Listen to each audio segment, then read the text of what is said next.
एक शेर है, मेरे घर को आग लगाकर तू देख, चिंगारियां तेरे आंगन में भी न आए तो कहना। अफगानिस्तान को आतंक की आग में झोंकने वाले पाकिस्तान का अंजाम ऐसा ही होना है। तालिबान को तमगे देने वाला पाकिस्तान इसकी सजा भुगतेगा।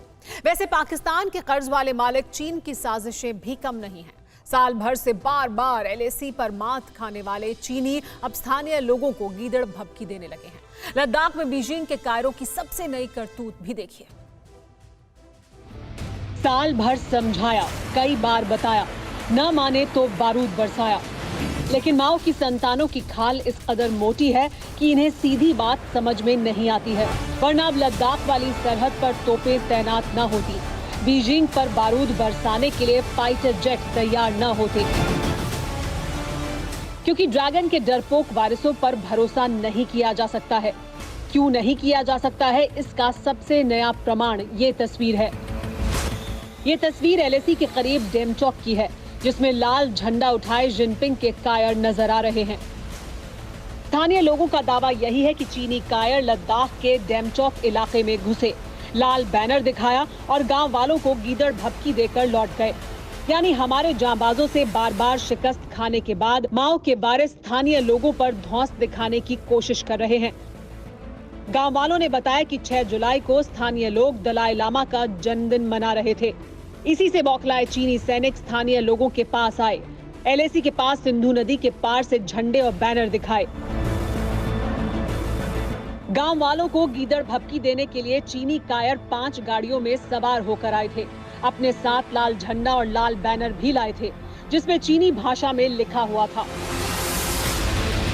अब सवाल यह है कि दलाई लामा का बर्थडे मनाने से चीन क्यों बौखलाया।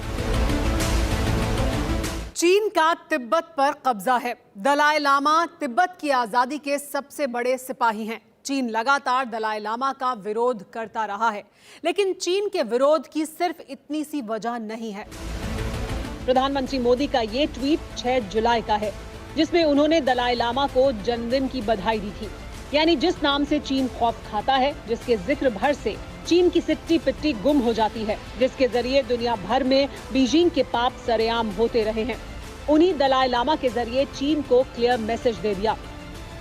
2015 के बाद प्रधानमंत्री मोदी ने पहली बार सार्वजनिक तौर पर दलाई लामा को बधाई दी। बधाई ही नहीं, प्रधानमंत्री मोदी ने दलाई लामा से बात भी की। इस पर ट्वीट से साफ हो गया कि तिब्बत पर चीन के कब्जे को लेकर भारत की नीति बदल चुकी है। चीन के विस्तारवाद को किसी भी सूरत में बर्दाश्त नहीं किया जाएगा। करीब 70 साल पहले दलाई लामा ने हमारे देश में शरण ली। लाखों तिब्बती हमारे देश के अलग अलग शहरों में निर्वासित जिंदगी जी रहे हैं और चीन को ये गवारा नहीं है। इसीलिए प्रधानमंत्री मोदी की दलाई लामा को सार्वजनिक तौर पर बधाई देने और बात करने से चीन का हलक सूख चुका है। लद्दाख में गांव वालों को गीदड़ भभकी देने वाले चीनियों की हकीकत यही है। लद्दाख में कहावत है, इस धरती पर या तो उसके सबसे अच्छे दोस्त आते हैं या सबसे खतरनाक दुश्मन। तारीख गवाह है कि देश के ललाट लद्दाख की धरती पर आजादी के वास्ते दोस्त कम ही आए, लेकिन दुश्मनों ने हर बार दस्तक दी है।